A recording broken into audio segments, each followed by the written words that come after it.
The fragile peace deal brokered by US President Donald Trump between Israel and Iran is surprisingly holding for now. But tensions came to a boil in the lead-up.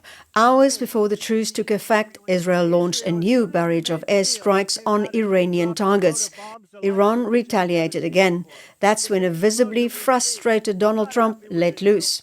You know, when I say, okay, now you have 12 hours, you don't go out in the first hour and just drop everything you have on them. So I'm not happy with them. I'm not happy with Iran either. But I'm really unhappy if Israel's going out this morning because the one rocket that didn't land, that was shot, perhaps by mistake, that didn't land. I'm not happy about that. You know what? We basically have two countries that have been fighting so long and so hard that they don't know what the fuck they're doing. You understand that? Trump's comments came just before he boarded Air Force One, headed to the NATO summit in The Hague. In the studio with us now is global defense analyst Phil Ingram. He's here to weigh in on whether this uneasy calm can last and what the world should brace for next. Would you care to comment on the fragile peace agreement between the two countries? Do you believe it will hold? Well, yes, and I that was something that I had not expected from Donald Trump whenever he used the F word just before he went and got on his helicopter. And he was talking about effectively the petulance that he was perceiving between Iran and Israel. Do I see the fragile peace between them holding? No, definitely not. You've got Benjamin Netanyahu on one side, and we've got the Grand Ayatollah on the other. The Grand Ayatollah has just come out and congratulated his forces on their victory over Israel. Netanyahu's blood will be boiling.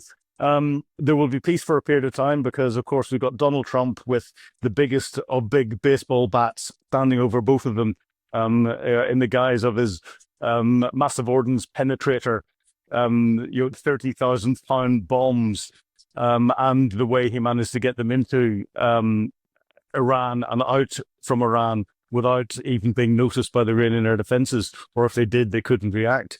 That is a big stick. And I don't think either side will want to be beaten by it.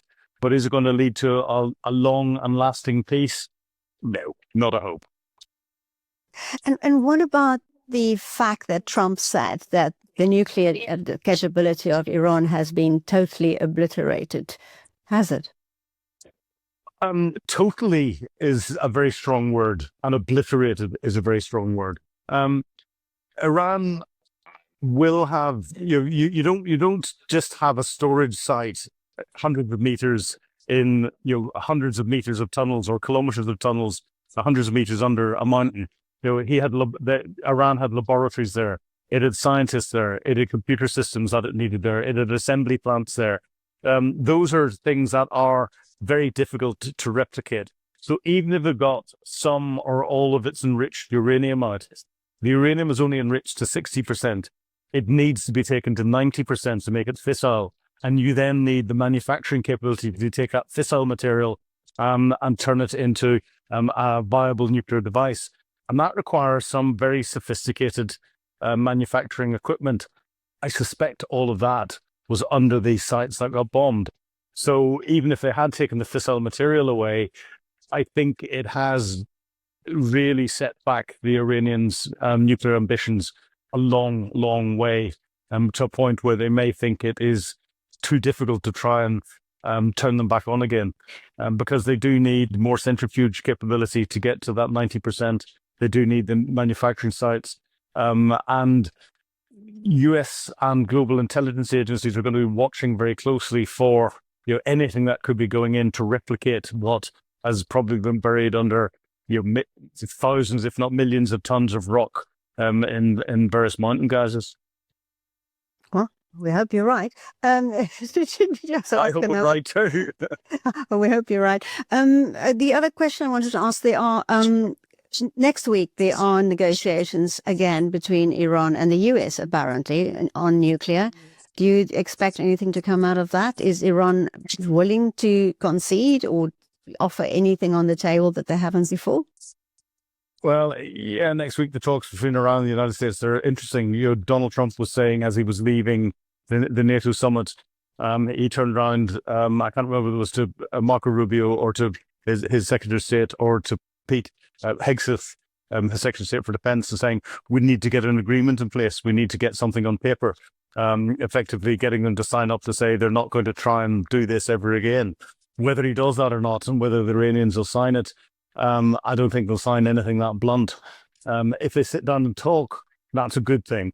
What they talk about and what happens, that can come in subsequent talks. But if they sit down and talk and start to, open dialogue again, I think that in itself would be a successful start.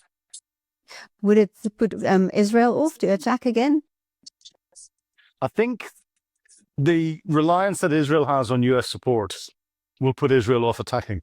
If what Donald Trump said is true, that Israel had a package of 52 aircraft flying to Iran when he phoned up Prime Minister Netanyahu and said, call the aircraft back after Israel accused Iran from breaking the ceasefire, and the aircraft did go back to their base. I think that shows the level, of control that Donald Trump has over Netanyahu, and Netanyahu won't want to upset that apple cart.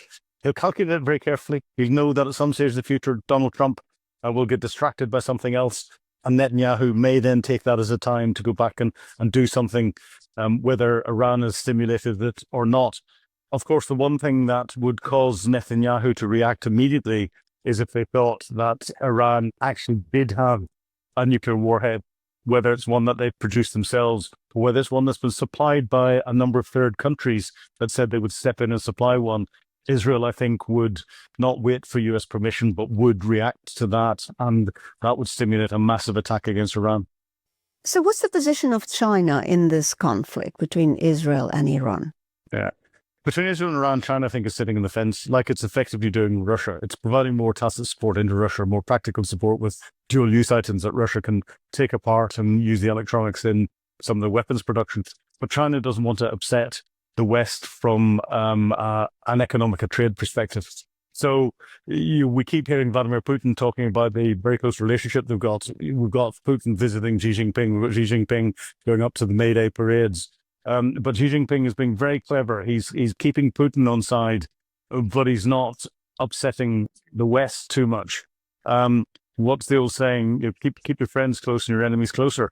It's difficult to work out where Xi Jinping sees China.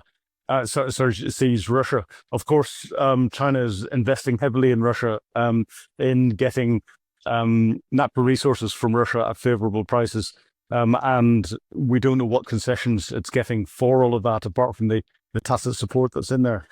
So it's interesting. I'm not seeing the same sort of relationship between China and Iran, but of course we've got this axis of evil we keep talking about with China, Russia, Iran, and North Korea. And there are links into Iran through North Korea, and the Chinese links into North Korea that will be used to link into Iran. So it's all complex and it's all moving around. Xi Jinping will only do things that he sees are advantageous to China. He's the Chinese Trump in many ways, or is Trump the American Xi Jinping? It's difficult to work out. But it's, I don't see them getting directly involved in any conflict. The one area they did get involved with Iran was whenever Iran was starting to threaten to close the Straits of Hormuz. China turned around, I think, put pressure on them to stop them doing that, because China gets about 40% of all its oil and gas through the Straits of Hormuz. And if Iran had closed that down, that would have had a massive impact on the Chinese economy. Well, Phil Ingram, thank you so much. My pleasure. Thank you.